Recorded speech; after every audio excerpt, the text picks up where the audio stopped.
Welcome to the NXT Podcast, your home for weekly NXT reviews and insight. The beautiful part of NXT is that when one dream ends, another dream begins. Find all of your NXT news, recaps, and analysis right here. So with that being said, we only have one question for you. Are you ready?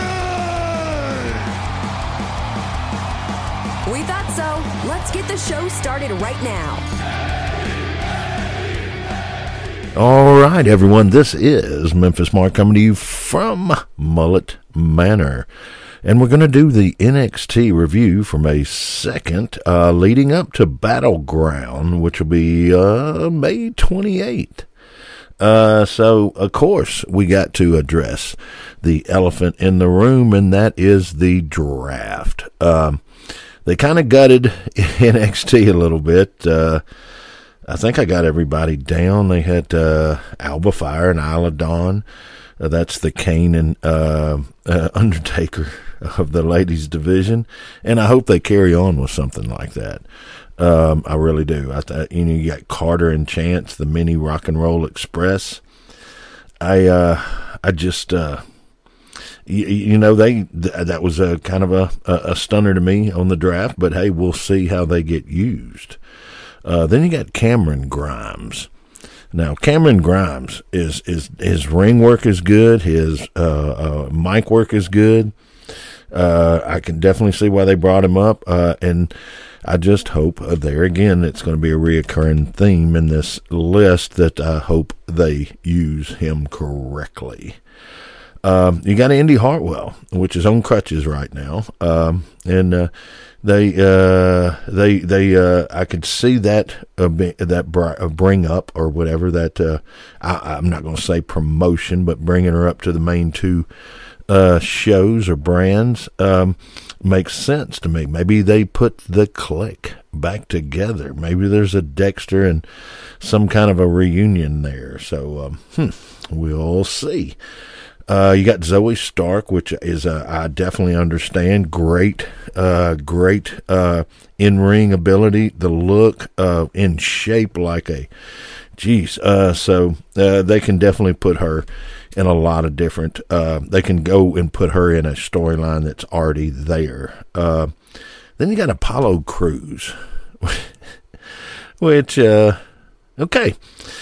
He did get drafted, and later on gives a little advice to Trick. But then you got JD McDonagh, and I definitely understand that one. Great look, great guy, in ring ability, on mic is spot on. Everything that you want, and experience too. So. And Von Wagner, a diamond in the rough, I hope. So we'll see what they do with him. And then Pretty Deadly. Yeah, that one really hurts as far as the brand goes, the NXT brand. I hope they carry on with what they've already started. I think they could be great.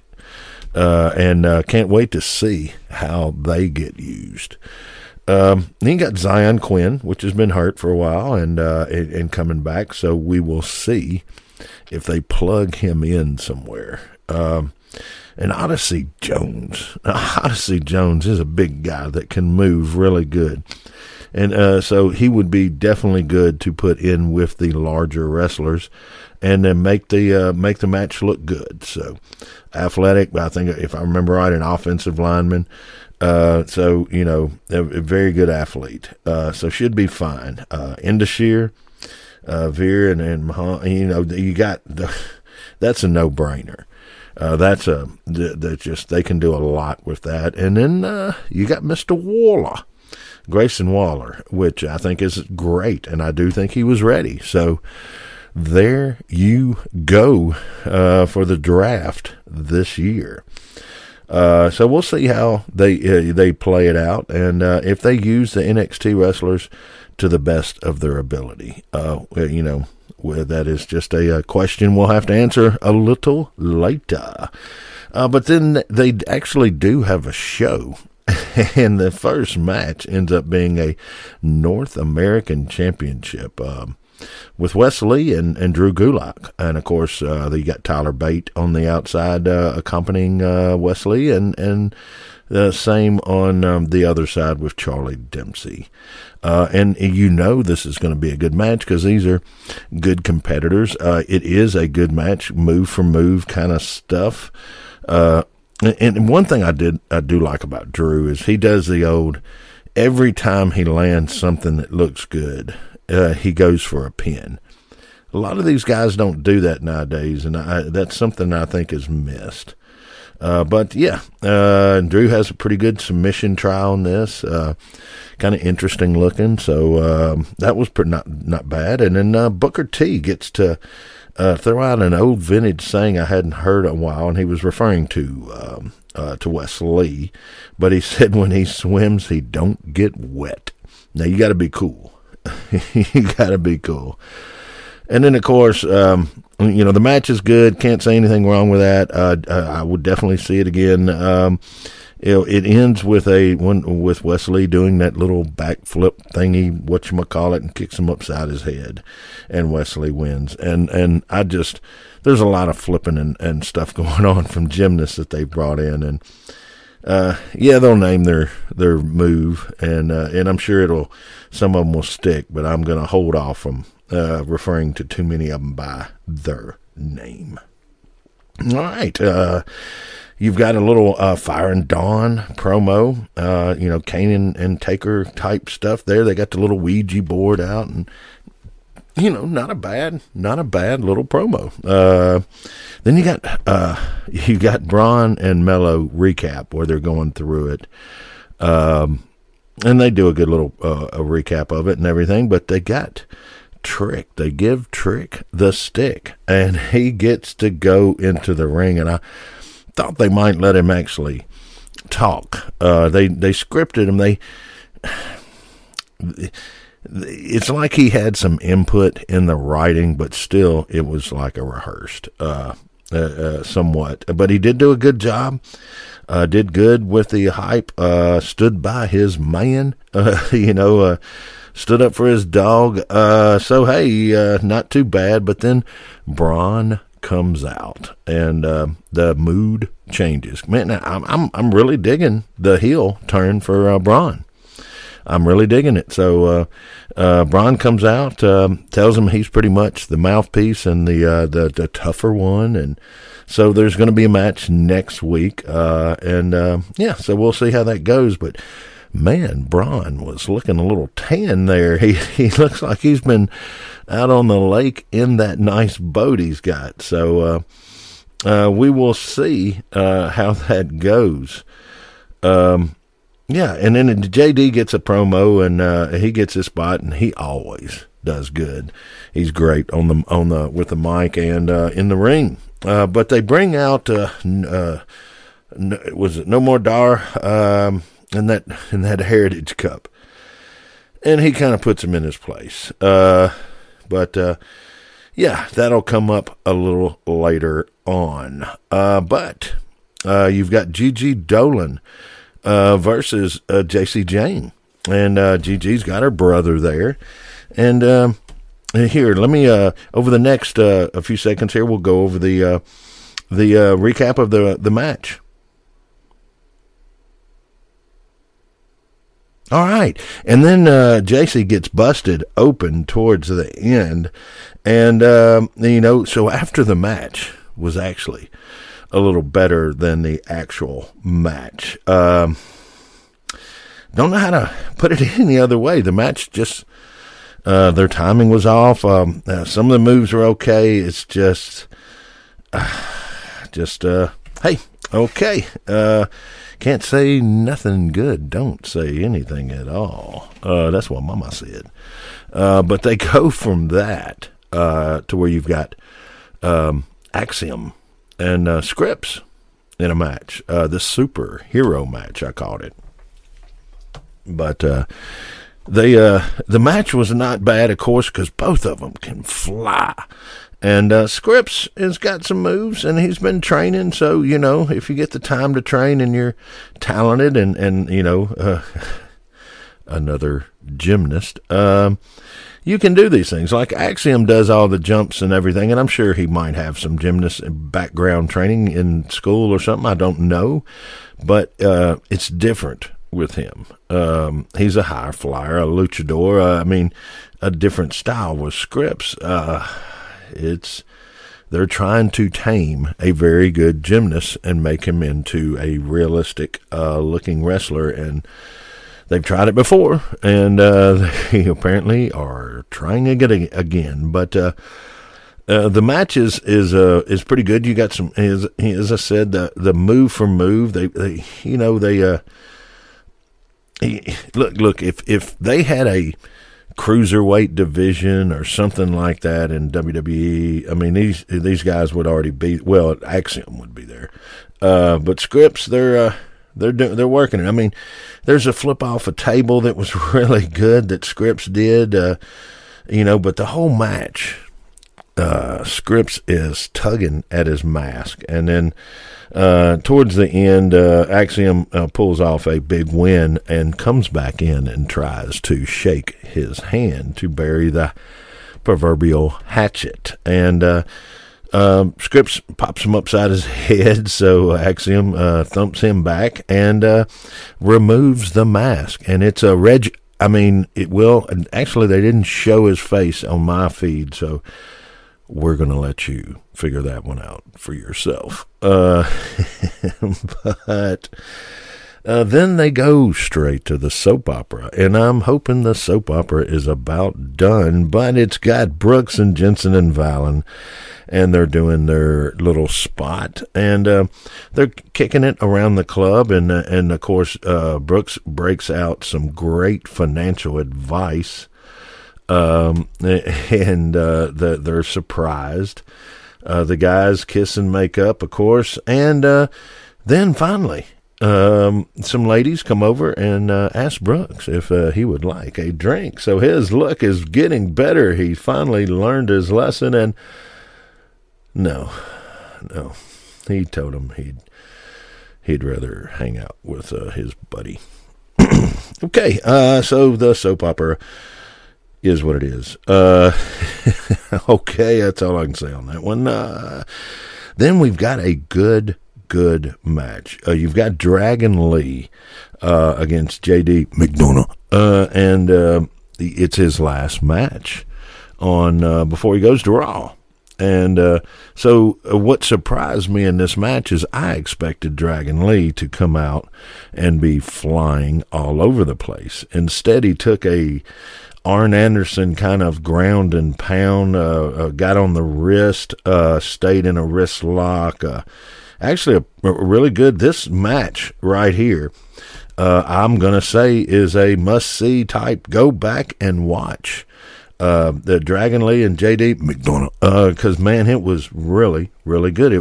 The match was good, and when you have a match that good, and you don't want to downplay or make one wrestler look bad, unfortunately, there is the old-fashioned way of ending the match. So yeah, they've got the Noam. I said Nomar earlier. I'm still thinking of Nomar Garcia, and anyone, a baseball player. But it's Noam Dar. I'm sorry, earlier, but he's got that damn cup, and he brings it out to this match. So Dragon Lee, JD, great match, but, and at one time, JD misses a move and does a slide into the ring, and it just made me think of, in the old days, one of the matches I went to see live here in Memphis, Jerry Lawler, they did we called it back then we'll just say the gonad popper on the each leg on each side of the each leg on the each side of the buckle, and you get rammed into it. And he almost slid and did that move, so it brought up that old memory. But the match, as I said, was great. But you can't let one get either. Just it was so good, you got to end it some kind of controversy. So yes, Wesley slides out. That Noam Dar attempts to swing at him, and he pops him upside the head. And of course, that leaves an opening for JD McDonagh, and JD takes advantage of it and wins, or doesn't win the match. Yes, wins the match. Excuse me. It's the controversy that gets in there. Of course, Wesley takes off after him after the match, so that I'm sure will be a feud upcoming. But it's the way you have to end a match like that when both guys are doing so good. It's all you can do. You got a Carter Chance promo after that, and a little Schism. Schism did a pretty good little promo, and they're using Ava Moore and pushing her in. But this is an upcoming match with Gacy and Joe Coffey, and if Gacy wins, Dyad gets a title match. But if Coffey wins, they can never challenge. Joe has been, on the shelf for a while, so they're getting him some ring time there and getting him on the TV, which is good. And he looked great in this match. And this is another good. This was back-to-back matches that were good, which is kind of shocking. But this was a good match. So Joe Gacy is always going to put on a good show. And Coffey, the more and more I watch him, I am impressed. I'm impressed. So, yeah, a good match. Of course, when you've got to have a little controversy because both of these guys are trending upward. So what do? Ava gets in the ring and hollers, "He hit me, he hit me." So she falls down, pulls the Eddie Guerrero, and so there is a distraction, which leads to Gacy being able to do that move off the ropes that he does so well, the voodoo that he does so well, and he wins the match. So yeah, that was those two matches right there. I have to say, were definitely go back and watch kind of matches. You've got Danny Palmer coming in. They do a little promo with Solo, and apparently Solo helped with her outfit or something. I don't know, but you got Solo, Sol, I should say, Sol Ruka. I'm sorry, Solo. I apologize, but Sol Ruka, and she is another gymnast, but she has actually impressed me with what she's done. And so they've been building this up for a while with Danny Palmer making her debut. So they do a little promo, and then they go into Danny Palmer's first match, and it's against Tatum Paxley. And Tatum's pretty good, so and she does good in this match, but there again, we don't know until we see her a few times if she's a gymnast first, being a wrestler, or a wrestler that was a gymnast. So a lot of flips, and actually looked pretty freaking good. Miss Palmer did, she's all offense. She didn't sell that great. But Tatum did a great job. So the match was pretty good. Big splash for, and she didn't get Montez Ford kind of high, but she got John Denver Rocky Mountain kind of high. So, she did, big splash, wins her first match. And they go from that to a Chase U promo. Duke steps in because Andre is still upset over the man that shall not be named. They do a little skit with him, and Duke comes in and says he'll take over. And somebody asks about a pop quiz, and he says no more pop quizzes, and yay, yay, yay. Okay, Von Wagner and Mr. Stone actually have a good little promo. They're looking through some pictures and stuff, and then Von's dad, of course, wrestled in the WWF and the Beverly Brothers, and they didn't win a title, but they were going through the pictures, and then they stumble upon a picture of a child in a hospital bed with a scar across his head, and Mr. Stone wants to know what's that all about, and Von closes the book and pretty much says if he don't want to talk about it, he doesn't have to. So maybe they're building something here with him going into the main rosters. So we will see. We will see. So then they're going to go to the ladies tag team match, a championship match against Caden and against Carter and Chance, against Dawn and Fire.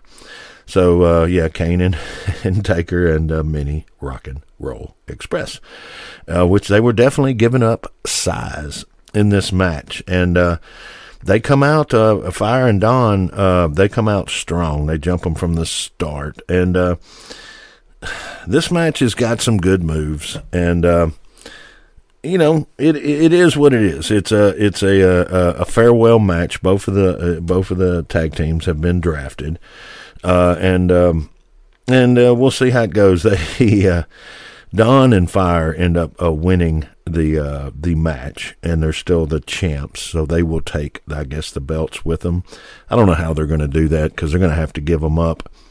They may use the excuse that the travel and it was just too much, and they're giving the belts up. I saw a kind of a fleeting, they're throwing that out there in some of the commentary, so that may come back up. We'll see. In that one, I wish I could tell you more about the match. It's just both teams were drafted, and if I made a prediction, I would say Dawn and Fire are going to be just fine. Let's see here. You've got Dijak. Now, they're really, really giving Dijak the push. So they're setting up a course for next week, but they do a Dijak promo where he's referring to Dragunov, that he's going to break him. He says he's going to break him. And they do the little cutback to where they put him under the overhead door. And, pretty good little promo, I guess. And then you've got Indi Heartwell. They bring her out before the match, and they're leading into the her coming out for the mic time, so they show her walking down the hallway in crutches. So, and then they come back from commercial, and Indi does a heartfelt speech, scripted, and I hope she had some kind of influence in it, but it was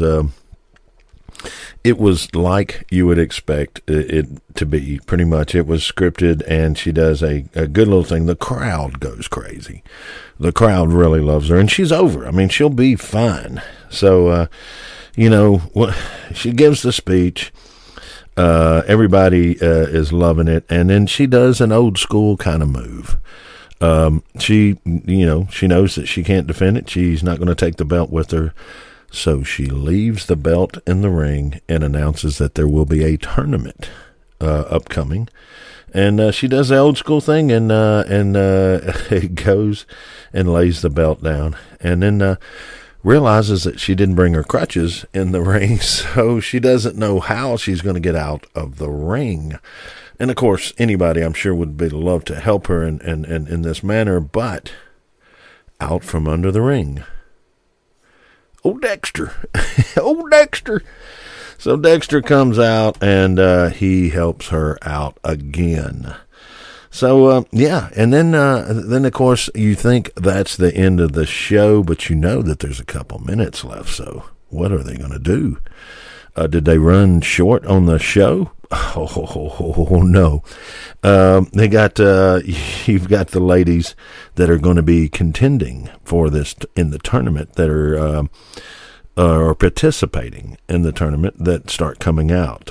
So everybody starts showing up, and there's a big brouhaha. Everybody's jumping on everybody, and so NXT goes off the air in chaos. So that is pretty much how the show ends. So, a couple good matches out of this show, I have to say. And you've got the draft. So, what are they going to do with some of these guys? Is Von Wagner going to get used right? Is JD going to get to shine? Is Zoe going to get in a good, good storyline or get a chance? The ladies champs, Fire and Dawn, are they going to, screw it up by putting them in polka dots? I mean, we will, of course, hope not. And I'm really hoping that Triple H, can have some influence. If that works, who knows? So, but anyway, that is the way it's going to end this week. And I do apologize about the Gigi Dolan and JC Jane prolonged